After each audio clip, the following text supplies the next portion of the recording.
la sesión. Fue en un lugar de la Mancha. El Sacro Convento y Castillo de Calatrava la Nueva, que construyera en Ciudad Real la orden que da nombre a estos campos, allá por el siglo XIII, se vistió de gala para acoger a Umberto Eco como nuevo miembro del claustro de la Universidad de Castilla-La Mancha. El viejo castillo era, sin lugar a dudas, el marco ideal para que el solemne acto de investidura como doctor honoris causa del universal escritor y profesor universitario resultara brillante en grado sumo.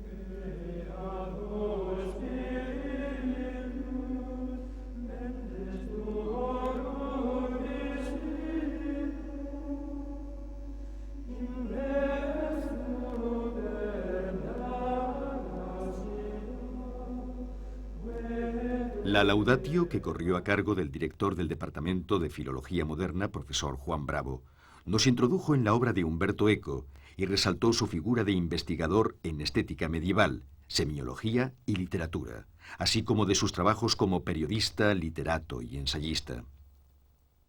El profesor Bravo Castillo añadió además la importancia del uso por parte de Umberto Eco de procedimientos literarios de vanguardia en obras como El nombre de la rosa, o componentes autobiográficos de inquietante intensidad dramática en otras como El péndulo de Foucault.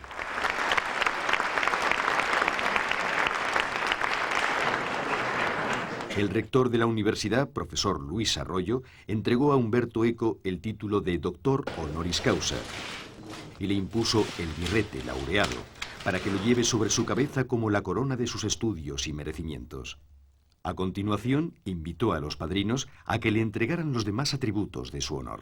En primer lugar, recibid el libro de la ciencia y de la sabiduría, que es preciso que cultivéis y difundáis sin descanso, para que tengáis presente que por grandes que sean vuestros merecimientos y talentos, siempre deberéis manifestar reverencia respecto de vuestros maestros que han sido vuestros predecesores.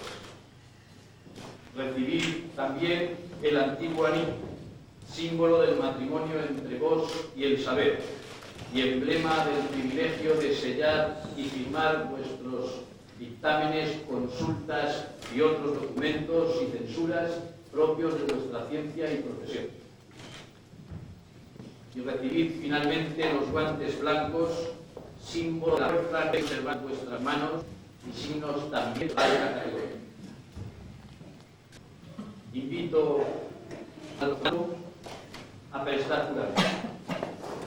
Juráis fidelidad a esta Universidad de Castilla-La Mancha, guardar su honra, provecho y utilidad, guardar los estatutos que ahora son o por tiempo se hicieron, guardar la orden de los asientos y actividades sin pervertirlos, y llevar los derechos de los grados por entero y no soltarlos a razón alguna.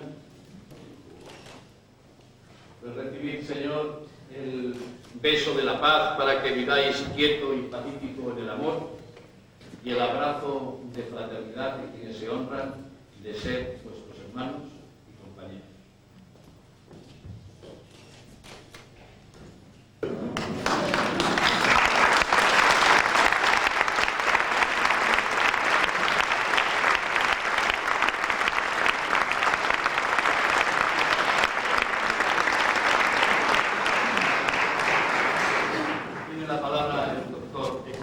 Reintegrado a su puesto el rector, dio la palabra a Umberto Eco. Signore e signori, magnifico rettore, autorità, cari colleghi, signor ambasciatore d'Italia, mi è grato nel ringraziare questa università per l'onore conferitomi che questo rito si svolga alla Mancia. En su lección magistral, a la que denominó Entre la Mancha y Babel, y tras agradecer a la universidad el honor que le había conferido, dijo que existía, y quizá aún exista en un pueblo de esta región, una biblioteca. Esta biblioteca, repleta solamente de novelas de aventuras, era una biblioteca de la que se sale. Y en efecto, la historia del divino Don Quijote empieza precisamente en el momento en que nuestro héroe decide abandonar el lugar de sus fantasías librescas para aventurarse por la vida. Pero lo hace porque en el fondo estaba convencido de que había encontrado en esos libros la verdad, por lo que bastaba con imitarlos, con reproducir sus empresas. e riprodurne le imprese. Humberto Eco habló también de Borges, destinatario de una biblioteca de la que no se sale y en la que la búsqueda de la palabra verdadera es infinita y sin esperanza. È infinita e forse senza speranza. Hay una analogía profunda entre estas dos bibliotecas. Don Quijote intentó encontrar en el mundo los hechos, aventuras y damas que su biblioteca le había prometido. Por tanto, quería que el universo fuese como su biblioteca y creía que así era. Borges, menos idealista, decidió que su biblioteca era como el universo y se entiende entonces por qué ella no sintió la necesidad de salir de ella.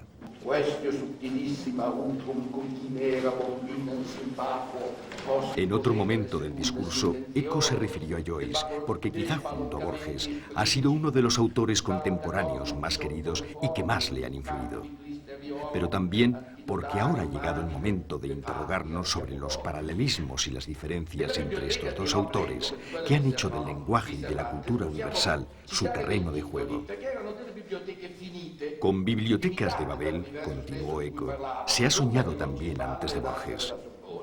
Una de las propiedades de la biblioteca borgiana no es solo contener infinitos volúmenes a lo largo de una sucesión de salas ilimitada y periódica, sino poder exhibir volúmenes que contienen todas las combinaciones de 25 signos ortográficos, de manera que no se puede imaginar ninguna combinación de caracteres que la biblioteca no haya previsto. Volumi lungo una distesa di stanze illimitata e periodica, ma di poter esibire volumi che contengono tutte le possibili combinazioni di 25 simboli ortografici, così che non si possa immaginare alcuna combinazione di caratteri che la biblioteca non abbia previsto. A questo punto il problema se la biblioteca sia infinita o di indefinita ampiezza, o se finito o illimitato e periodico sia il numero dei libri che la abitano, diventa assolutamente secondario.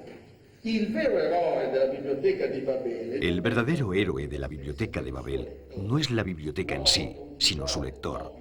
Nuevo Don Quijote móvil, aventurero, incansablemente inventivo, alquímicamente combinatorio, capaz de dominar a los molinos de viento que giran hasta el infinito. Il lettore Borges ha suggerito una preghiera e un atto di fede. E l'ho fatto nell'altra poesia dedicata Concluyó a Joyce. Humberto Eco con unos versos de Borges dedicados a Joyce. Entre l'alba y la noche está la historia universal. Desde la noche veo a mis pies los caminos del hebreo, Cartago aniquilada, infierno y gloria.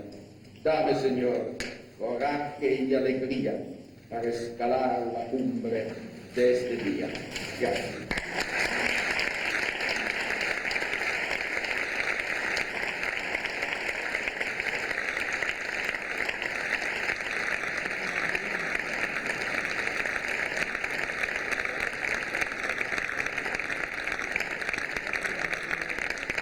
Los merecimientos del doctor Eco sobre todas las cosas son académicos, como muy bien lo ha expuesto el doctor Juan Bravo en su laudatio.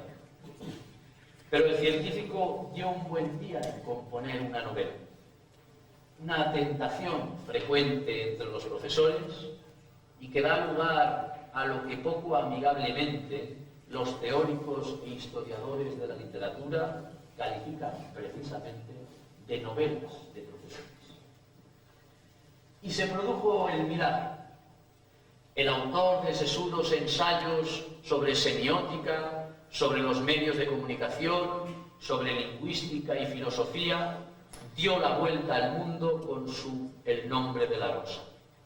Millones de lectores de todo el mundo y de todas las lenguas quedaron prendados de su novela. Con ello se produjo una dulce injusticia, a la que todo profesor aspira en su esfera más íntima. El objeto de la afición hizo universal al titular del oficio. En El nombre de la rosa, Eco recreó un lugar universal en la cultura de Occidente, un encastillado convento medieval, el lugar de la forja de la recuperación del mundo clásico tras la noche de la Edad Media, el lugar del saber y de su transmisión, el presupuesto del Renacimiento y de la aparición de las universidades. Por ello nos encontramos hoy en este castillo convento. Y además, porque desde este lugar se entiende del mejor modo lo singular de la historia de España y las razones de la diferencia de nuestra historia respecto de la de otras naciones matrices de Europa. Este castillo es buena expresión simbólica de lo que fue España entre 1085 y 1492 y de la tarea de la España cristiana en toda esa época. En 1085, con la reconquista de Toledo, la antigua capital del reino imperio visigótico, por parte de Alfonso VI, que fue el rey de la España del Cid, la frontera entre la España cristiana y el Al-Ándalus musulmán se sitúa en la línea del Tajo. De Toledo a Granada median 400 kilómetros y 400 años capitales y diferenciales de la historia de España. Mientras se asientan los estados nacionales europeos, mientras nacen las primeras industrias artesanales y el comercio que liga por el Rin o por París a Barcelona, Milán, Bolonia y Venecia, con Colonia y Londres, mientras nacen y florecen las universidades de París y de Bolonia, la tarea de los españoles de aquel tiempo era fortalecer la frontera del Tajo y en un ulterior impulso levantar este castillo inverosímil en donde no se distingue bien la roca de la piedra de mampostería. Un castillo que tuvo como misión fundamental vigilar el paso natural entre la Castilla cristiana y la Andalucía musulmana, en pareja con el castillo, que si se fijan lo verán claramente enfrente, el vecino castillo de Salvatierra. Hoy sabemos que en 1212, con la victoria de las Navas de Tolosa, la frontera quedó siempre establecida en Sierra Morena, 200 kilómetros al sur del Tajo. Pero lo sabemos hoy. Las gentes de aquella época no lo pudieron saber, por lo menos con seguridad, hasta 1492, 200 años después.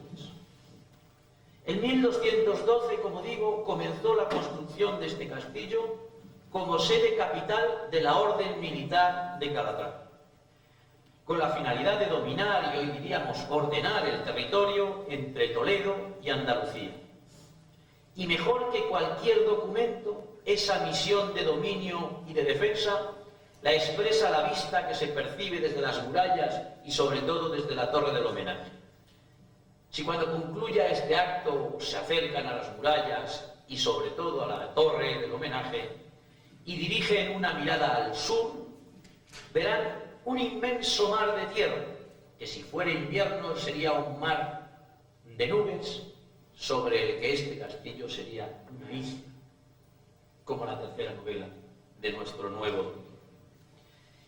Y verán ahora esa zona toda verdeada, con amapolas en medio por la próxima cosecha. Y al fondo, un horizonte telón de sierra y de piedra, y en ese telón de farallones un solo corte en U.